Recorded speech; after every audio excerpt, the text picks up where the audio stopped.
ayyuunarra Saayidoo falatti fidde jechuudha. Ishiinis maal seetanii beezaa sukkuumtee yeroo ani beezaa rukutee lafee funyaanii cabse sana beezaa deemtee sukkuumtee na sukkuume jettee natti himatti dhuftee dhugaa jiru addanaaf baasii jettee ka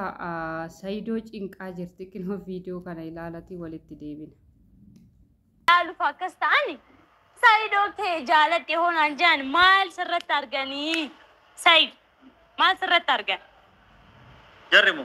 amaluma kiyya haala amala kiyya bareedumsa kiyya kana shabalaa ta'uu kiyya chastii kiyya kana lafee kana waa hunda irraa arganna jaalatan amma Saayid beezaa sanirraa maal qabdu maarraa qaba maarraa qaba sin jaalata maal ishii sukkum almaarraa qaba sin jaalata narraa qaba sukkumtee moo sukkum garam sukkum beekwan bakka sukkumte na sukkume na jettee natti himte maal isaa sukkumte beezaa jaalattaa moo hin jaalattu yoom sukkume gaafa ani tumee Saayidoo kee nan jaaladha hojoon ani immoo beektaa nama siin natti dhufu hin jaaladhu qabee dhukkeerraa kaasee gaafan ergu Saayidoo afinceen sabra'u maalii kiyya sin jettee erga si mooksitee booda in sukkumte jaan manatti galchitee sukkumte jaan sukkumne sobdee naaf si ollochiisu akkan hin jaalatu hin jaalattaa Saayid nu jaalata isin na jaalata malee ani jaalata ati na jaalata isin nama jira arrabstu fi malee ana na jaalata Saayid si ibsa akkas jaalata me knives ara ko itamu inta wana na yero bira galgala knives taisa galgala galgala knives ta kana kenje dia war ewa amma Saayid beeza wajji waata kan qabdu maal qabas injaan misoban wallahi والله ما انكو مالك جالتون انيمو يو جالت مره ايش مالك سكومه جتي كينو بالبلاد يرات يرو كودان بالبلاد ارغا جرت سدا اسيمو سار تورند Nageenyi waaqayyo isiniif haa baay'atu hordoftoota fi jaalatamtoota maatii chaanaala kootii akkam fayyaa jirtu annagaa kootii galanni waaqayyoof haa ta'u isinis baga fayyaa taatan baga yeroo kana keessa isiniin jecha warroonni chaanaala kanaaf maatii hin taane maatii ta'uu hin dagatinaa isiniin jedha warroonni dursa maatii koo turtan guddaa galatooma galata guddaa na biraa qabdu. Egaa har'a ayyaana ajaa'ibaa gaafatte jechuudha Saayidoo innis maal seetanii beezaa yeroo darbee akka isheedhaan wal lolanii fi akkasuma akka beezaa rukutte hundi keessaniyyuu hin beektu beezaa Saayidoo irraa jaalaltina qabdee jirti. Ani Saayidoo malee jiraachuu hin danda'u baay'ee isa jaaladha. Isa malee midhaan naaf nyaatamu isa malee bishaan naaf hin dhugamu jettee ashaffaranyitti yeroo ishiin jettu ayyuun immoo intalli cimtuun kun an abbaa manaa kiyya irratti qoosa hin beeku inteessa moo inteessa jennaan diddee gaafa kana gaafa isheen didduu ayyuun deemtee booksidhaan gaafa jettu akka isheen miidhamte hundi keessaniyyuu ni beektu jechuudha. Egaa har'a immoo wanta haaraa dhufe yookiin wanta haaraa fidde jechuudha beezanii. Deemteeti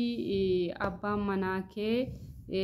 yeroo ati na rukutte sanatti yeroo ati na rukutte lafee funyaan koo na cabsite sana isatu na fayyise isatu na dhidhiibaa ture uffata koo muluudhayyuu narraa baasee qaama koo na sokkoomaa ture wayyo guud leelaas qarraa nagar yeellam beeza tokkoffaa siif hin ta'u bakka amma kan kaballaan duraa sunirraa hin barattu kaballaa yeroo duraa ayyuu si kabalte suni si injiille ammas injiille naman dhukkubu kaballaan ayyuu sun nuyi bakka kee nu dhukkube ko bakka kee nu dhukkube kaballaan ayyuun gaafa duraa sin kabalte suni akkamitti sin dhukkubin ammas immoo deebite waa'ee isaanii waa'ee Saayidoo haasofte jechuudha. Waa'ee Saayidoon na sukkuume akkana na godhe yeroo san akkana na godhe akkas hin ta'e jette lakkii yaa beeza nageenya keetiin jiraachuu si wayya lakkii adaamaa keessa nagaan jiraadhu. Ayyuun ani naman tuquu dhuftanii nan tuttuqinaadha ani xilaata baay'een qaba kanaaf jedhee gaafa sin dhawusii akkata sin dhawu hin beeku siniin jettee hunduma keessanittuu seera sinitti himaa jirte jechuudha. Kanaaf jennaani ayyuu hin tuqinaadha hin tuttuqinaa yaa jiraattu fataazanaa jette yaa jiraattu intalli tuni ammas immoo yaa beeza amma dursa lafee funyaanii si cabsite suni akka lafee cinaachaa sin cabsine ani kanas si sodaadha lafee cinaachaa si cabsite taananii keessan deebitu wanna dhidhiibbiidhaa siif deebi'uu miti lafeen cinaachaa sii galee kanaaf jennaani lafuma kanaa kaatee wanta goote ittimtee balaa ofitti fidin. Saayidoonis immoo ani rakkadhe jetteen ani rakkadhe dubartoonnumti si arganii dubartiin si arganii sibira hin darbanii ati maal ofirraa qabdaa gaafa jettee hin gaafattu chestii lafee kanafaa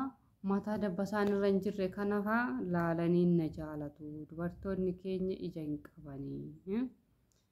kana laalanii na jaalatu anis nan rakkadhe ayyuu malee ani kana hundaa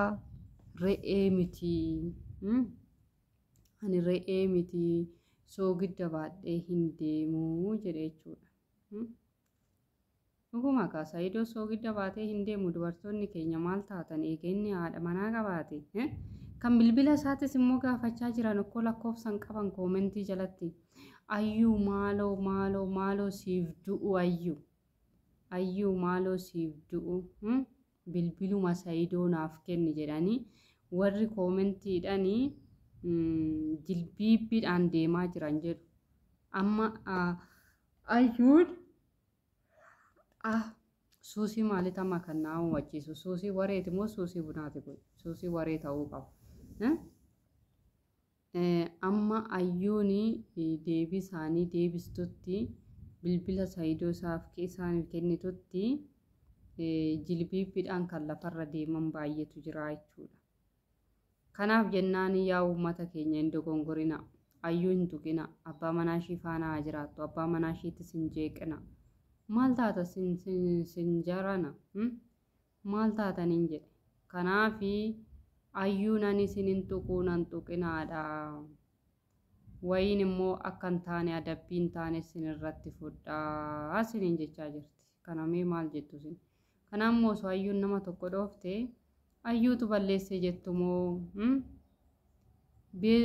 ammoo osuma beezaa tanas deemtee dhooftee beezatu balleesse jettu ajaa'iba nama jechisiisa akko ofuma isaaniitii balleessaniit ofuma isaaniitii wanna hin taane godhaniit deemanii ayyuutti immoo gaafa ayyuun immoo tarkaanfii irratti fudhatte ayyuun akkana nu goote jedhanii dubbatu ajaa'ib nama jechisiisa abboo kun nuyi wannuma dubbannuyyuu wallaalle waa'in keessan nuti mataa nu nyaatee jirra maaloo mataa nu fixxanii jirtu bakka mataa biloonii mataa nu hiiktanii jirtu biloonii mataa jechuudha. Kanaaf jennaanii ayyuun tuqina ayyuurraa gadi bu'a nagaan naaf tura warri immoo koomentii jalatti bilbila Saayidoo jettanii gaafattanii koottaa isiniif hin